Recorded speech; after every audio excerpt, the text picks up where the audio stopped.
कैसा डर? कि तुम भी मुझसे दूर ना हो जाओ। ऐसा कुछ भी नहीं होगा, क्योंकि इस बार किस्मत को बदलना होगा।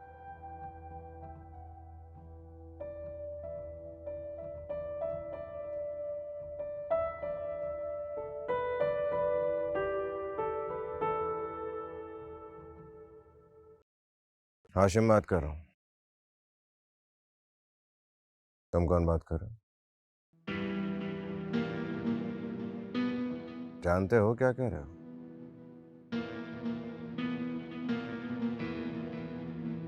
अगर ये खबर गलत निकली तो मैं सबसे पहले तुम्हें मारूंगा।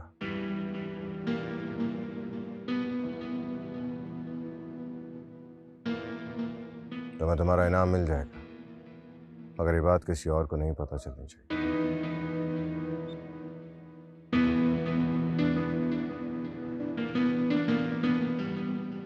भाई साहब, क्या बात है? खैर है? खैर नहीं है। हमने सांप को जिंदा छोड़कर बहुत बड़ी गलती की थी। वो दोबारा डसने की तैयारी कर रहा है। मैं समझा नहीं। अजहर आपको मारने की प्लानिंग कर रहा है। आपको किससे पता चला? अजहर ने जिसको सुपारी दी है उसके एक खास ने बताया। जब कुत्ता पागल हो जाए तो उसे गोली मार देनी चाहिए। भाई साहब, अजहर पागल हो चुका है।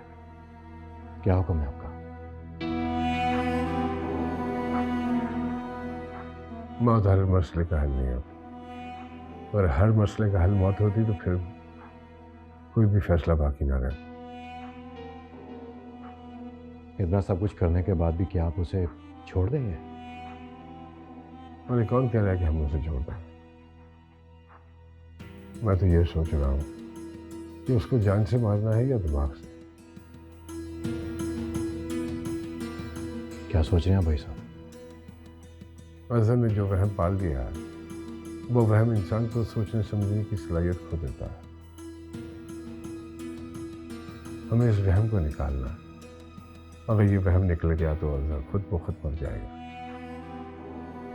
और ये सब होगा कैसे? होगा, जरूर होगा।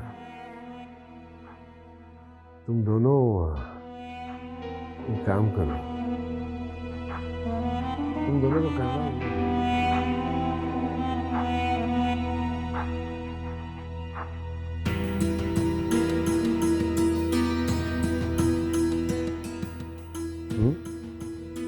या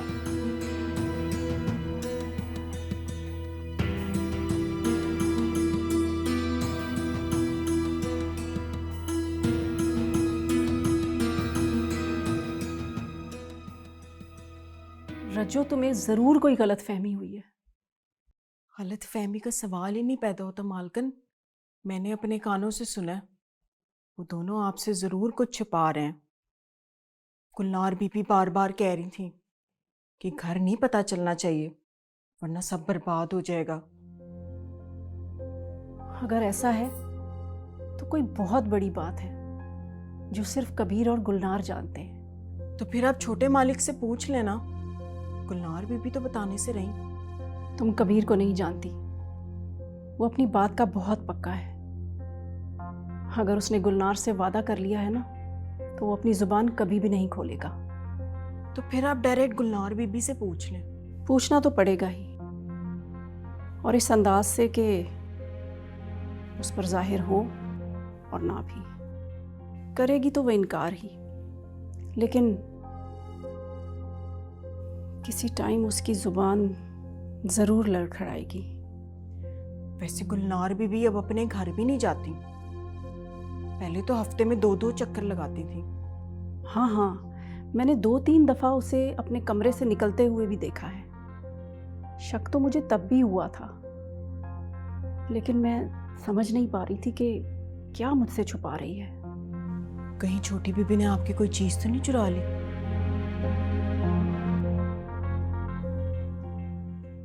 तुम एक काम करो, तुम गुलनार पर नजर रखो और ये जानने की कोशिश करो कि आखिर वो हमसे क्या छुपा रही है? जी मालकिन, जो आपका हुक्म।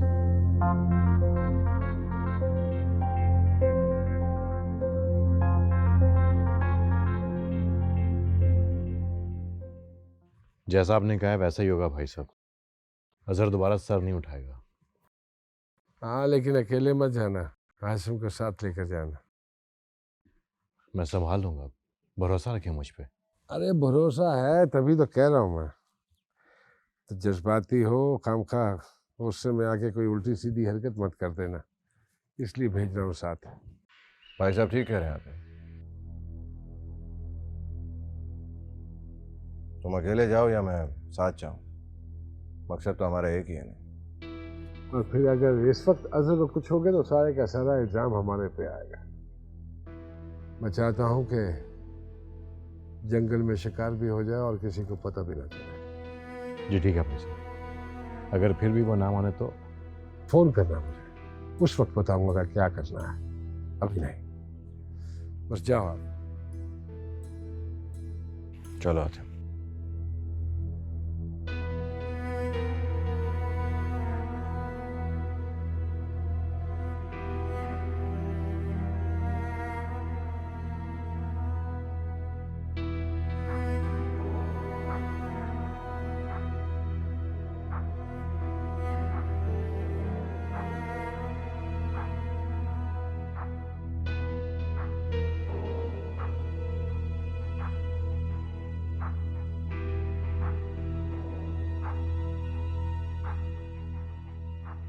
बैठ जाइए सर, काफी देर से आप टहल रहे हैं, थक जाएंगे। थका हुआ तो मैं बहुत पहले से हूँ, अब तो आराम करने का वक्त आने वाला है। क्या टाइम हुआ है? 1 बजे से। इतनी देर हो गई, अभी तक खुशखबरी नहीं आई है। हालांकि अजहर को मैंने जितना तैश दिलाया था, अब तक तो भाई साहब का काम तमाम हो जाना चाहिए था। अगर आप कहें तो अजहर को कॉल मिलाऊं, कुछ ना कुछ तो बता ही देगा। हरगिज नहीं, ऐसी गलती भूले से भी मत करना। सूरत हाल बहुत नाजुक है, हमारी छोटी सी गलती भी हमारी जान ले सकती है। अगर गर्दन बचानी है तो दिमाग को आगे और जज्बात को पीछे रखना होगा। मैं तो सिर्फ आपकी बेचैनी कम करने के लिए कह रहा था सर। मेरी बेचैनी बात करने से कम नहीं होगी फयाज। मेरी बेचैनी तब कम होगी जब मैं भाई साहब को कफन में लिपटा हुआ देखूंगा। लेकिन लगता है इंतजार अभी खत्म नहीं हुआ, अभी कुछ और तकलीफ और परेशानी बाकी है। मैं समझ सकता हूँ सर। एक बात कहूँ सर, आप दिन ब दिन बदलते ही जा रहे हैं। किस वक्त कौन से रंग में डल जाएं पता ही नहीं चलता।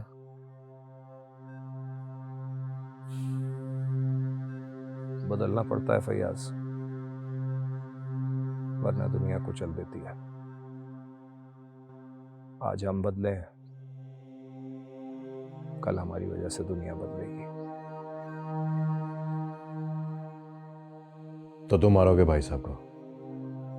हाँ, तुम्हारे जैसे 50 भी आ जाना तो भाई साहब का कुछ भी नहीं बिगाड़ सकते। मैं चाहूं तो अभी के भी तुम्हें ऊपर पहुंचा सकता हूं। तुम जानते हो जिसे तुमने भाई साहब को मारने की सुपारी दी थी वो इस वक्त लापता है।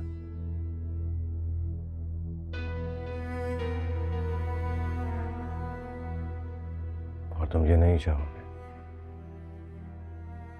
कि जो कुछ उसके साथ हुआ तुम्हारे साथ भी हो, है ना? मुझे माफ कर दो, बेवकूफी में मुझसे बहुत बड़ी गलती हो। जो कुछ तुमने कर दिया ना, तुम्हारे साथ साथ तुम्हारे खानदान की भी जान लेना जरूरी है। एक ही बेटा ना तुम्हारा, जो तुम्हारी बीवी के साथ इस्लामाबाद में रहता है। देखिए, इस मामले में मेरे घर वालों का कोई कसूर नहीं। ये गलती मैंने की। आपने जो कुछ कर मुझे सुना देने, मेरे घर वालों का कोई नहीं। कसूर तुम्हारा है, लेकिन सजा तुम्हें भी मिलेगी, जिसका जिम्मेदार सिर्फ तुम हो। खुदा के लिए ऐसा मत करना। तुम जो कहोगे मैं करूंगा, लेकिन मेरे घर वालों की जान बख्श दो। मेरे घर वालों की जान बख्श दो। यह बात भाई साहब के खिलाफ जाने से पहले सोचनी चाहिए थी। बहुत देर कर दी तुमने। आप एक बार मेरे भाई साहब से बात करवा दे, मैं खुद उनसे बात करके उनसे माफी मांगूंगा। मुझे पता है वो बहुत रहम दिल आदमी है। मुझे मेरे घर वालों को जरूर माफ कर देंगे। ठीक है, तुम्हारी ये ख्वाहिश पूरी कर देते हैं।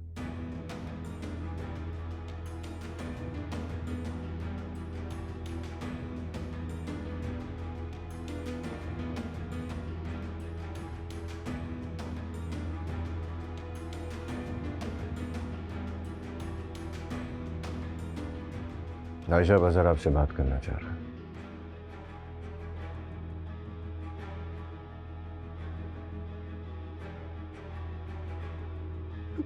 भाई साहब, मुझसे बहुत बड़ी भूल हो, मुझसे बहुत बड़ी गलती होगी। बस एक बार मुझे और मेरे घर वालों को माफ कर दे। मैं ये शहर तो क्या, ये मुल्क छोड़ जाऊंगा। दोबारा आपको अपना चेहरा नहीं दिखाऊंगा। बस एक बार मुझे माफ कर दे, एक बार।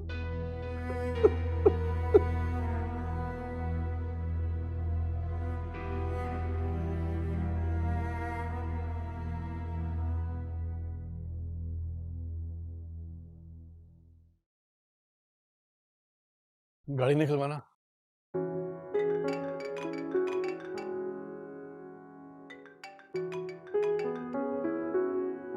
हेलो, कैसे हो? कौन बात कर रहा है? देखो कबीर, अब बनो मत। तुम अच्छी तरह जानते हो मैं कौन हूँ।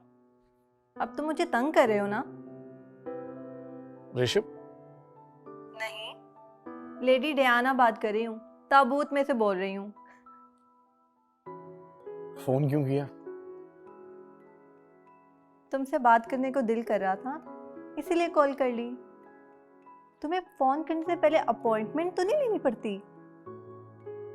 नहीं, ऐसी बात नहीं है। तुमने पहले कभी फोन नहीं किया ना, तो इसलिए। नहीं, फोन तो मैंने तुम्हें किया था, लेकिन तुमने रिसीव नहीं किया। शायद तुम कहीं बिजी थे। हाँ, कुछ मसरूफ था।